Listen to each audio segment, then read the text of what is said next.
I'm Amir Rahimzadeh, I'm the writer and director. An actor? A cameo. I'm Darren Langlands, I'm the producer and editor. And some effects and stuff. I'm Neil Brooks, I shot it. I'm Mark Green, did the music. Well, congratulations guys. It's a lovely film, quite traumatic in places. What I want to know is where the concept came from. Is it like one of those, because what I pictured when I saw Running Through the Woods, I kind of imagine like that still photograph where you kind of see a bride bleeding running through the woods or in the car.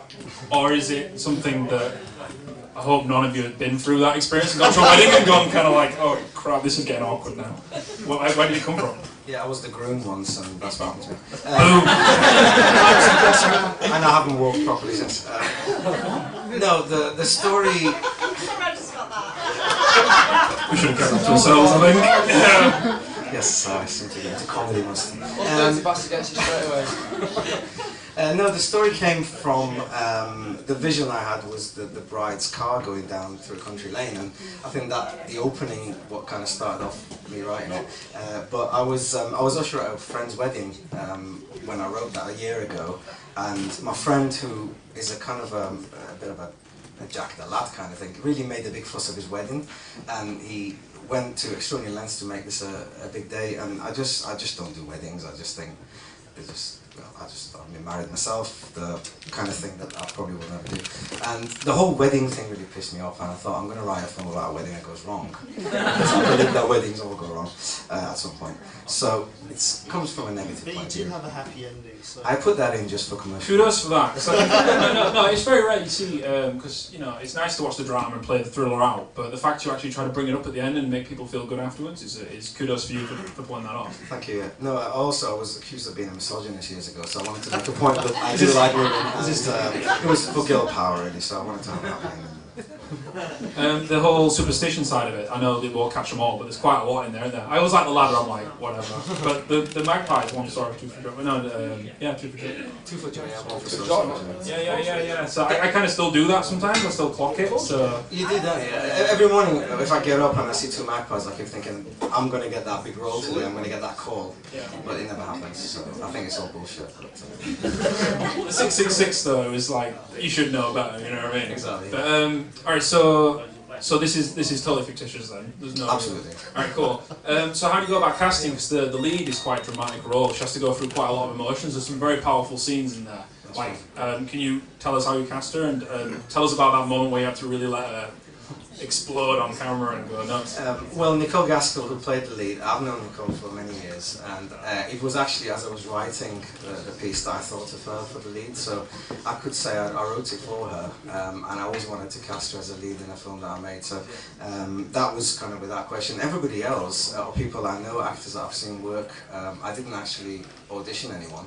It was people that I just went to them and said, I've seen your work, I think you're going to be perfect for it. And in fact, me and Darren, we spent quite a long time talking about the casting of it, and we toyed around with various people, and we even disagreed on a lot of people, but it's kind of like one of those things that everybody who watched the film said everybody did a very good job of bringing that role out. So I think it was just perfect. I think if I'd auditioned people, I might have ended up with the wrong people, to be honest. Okay. So going with people we know was the key to that, I think. So if you go to a place where you can kind of go, I know who I definitely want for this, and this is going to be great for that. So it's kind of like a dream project, really. Yeah, and I think with Nicole, I was actually reminiscing about that shoot today, because the scene where she breaks down in the car, I was obviously behind the lens, and I just, her acting was so powerful that I stopped looking through the lens, and I just was watching her and actually crying myself, and I want to give her a big hug afterwards, because she did such a good job of it. So it really it affected me. Yeah, it's quite powerful on screen.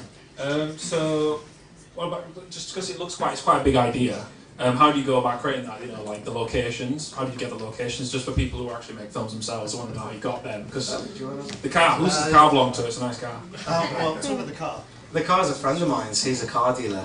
Right. And I said, I need a good car for this film. I said I need a convertible, because that was the idea, that the vision was the available. Four in the back, yeah. And obviously British summer, we never got one, so it was kind of like... Fake it, 2 days, what 2 days? We used one of them actually for... Barbecue. So a friend of mine, I said, have you got a convertible? And I expected a little car. So I said, I don't mind what it is, but he gave me a Mercedes, so that's brilliant. I love that, thank you. You didn't get blood on it. Yeah. No, it was fine. We didn't scratch it or anything. It was, I kept no, there was other stuff on it. No, it was fine. The car worked, and we actually got scared of using it because of there was times when we shot Nicole quite close, and she was really getting emotional while she was driving, and we almost killed the horse. We almost killed the horse. So it was quite scary going through the country. This was before the horse meat scandal. There was some nice shots because she came alongside the vehicle and stuff. So you weren't like, pay attention. You know. No, we spent quite a bit of time thinking about how we were going to shoot those tracks and stuff. And of course, Neil can fill us in on he did a very good job. I was going to say you picked on probably the hardest shot, driving down a dual carriageway doing about 70 with a camera bunged to my car. Yeah, it was pretty dangerous. Health and safety pretty much. So there's no behind the scenes of that then. That's hidden. No, we don't talk about that. Yeah, forget that. But it was. Yeah, that was a difficult shot. I think that was the hardest shot, and the bridge was also the hardest shot. The bridge was good, yeah. And I think Darren had to do a lot of compositing work, and there's a lot of CGI on that. And I think it's what you don't see. What you can't see in those shots is that there was a school group actually there on the bridge learning how to abseil, and they're all about 8 years old, and so the things we don't know.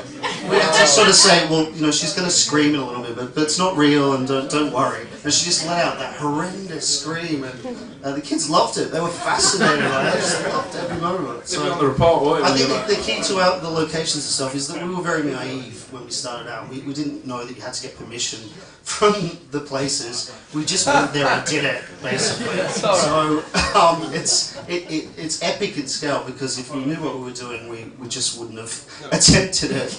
Correction, we knew what we were doing, we just couldn't afford it. So we just did it anyway. Guerrilla style. Hey, if you can't get it, do it anyway.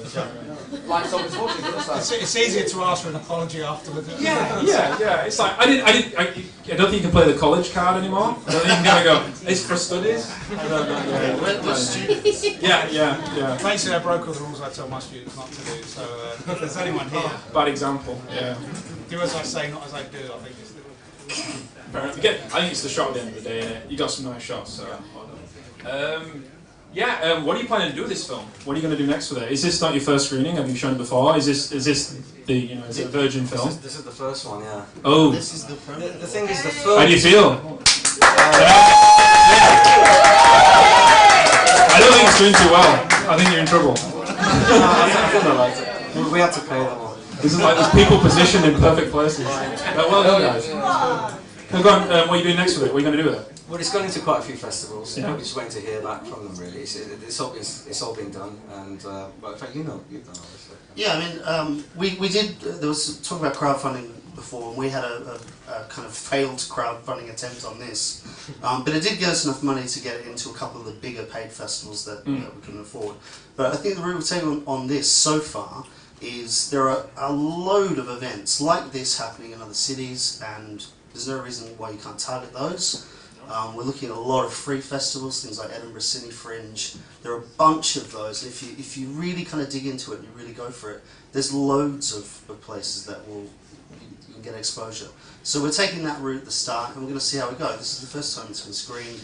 You don't know if people are going to laugh the whole way through, or they're going to cry, or what's going to happen. So the reaction tonight was awesome. It was great. I'm going to ask, is there? I know it's like there's some, just before we wrap it up. There's dark elements in this film, but there's subtle moments where people laughed. Is that intentional? Because I felt like there was like the conversation between the family members, especially the bits where you in, where they're saying the stuff you would expect people to say, but it was played in such a way it was kind of freaky at the same time as being quite humorous. Is that very intentional? It was. The idea was that I was gonna, and it's exactly as it is in the script.